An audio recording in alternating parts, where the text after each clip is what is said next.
so về đây đấy cha có chia cùng mù ý lời so về đại hà giang tứ chỉ đông cao tứ chỉ lo thiệt tứ chỉ xia ôi lũ nên nhớ bể to xia ta chỉ bể lũ chỉ phê. Hoa không tàn là hoa bất tử, anh chưa thử sao biết em không ngon. Hoa không tàn là hoa bất tử, em chưa thử sao biết cu anh không to. Đủ dứa.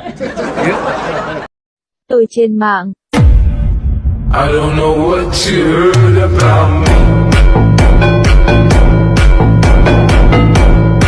Ngoài thực tế mặt cười. Mẹ mày nổ lắm mà, có giỏi đến đây hút bố mày đi, sợ à?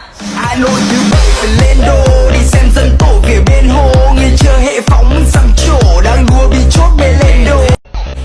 Mẹ mày nổ lắm mà, có giỏi đến đây hút bố mày đi, sợ à? Hà Nội thứ bảy phải lên đô, đi xem dân tổ phía bên hồ.